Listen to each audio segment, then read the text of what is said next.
یه ذره این داریم الان درس 60 چرنیو که داریم میزنیم، این دو تا مسئله بزرگ دارید تو اجرا الان نگاه میکنید، حالا به بیشتر توضیح میدم.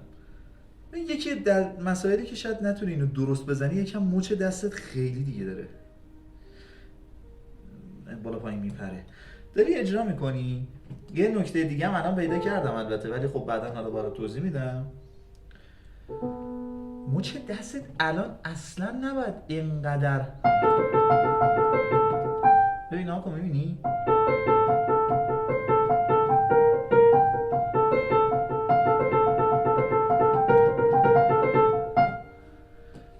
هی مچت که بالا پایین میره، هی تکون که میخوره سخت‌تر اجرا میشه.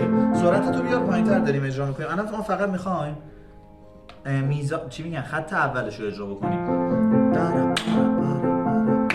دست چپ پا،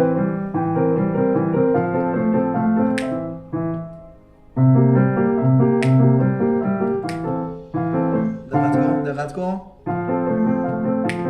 خب ببین خیلی داری، باز الان بهتر شد، خیلی بهتر شد.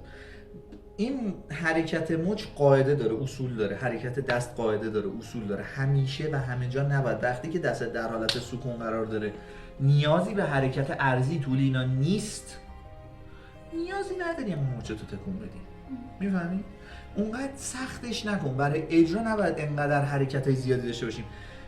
مچ حرکتش قاعده داره، آرنج حرکتش قاعده داره، بعد یه جایی بعد دایره بزنیم. بهت میگم وقتی داریم درسی رو توی بازه محدود داریم اجرا میکنیم، حتی الامکان از حرکت مچ دست چیکار میکنیم؟ باریکلا ادبی بود، جلوگیری میکنیم. همینه. بریم یه بار دیگه اجرا بکنیم.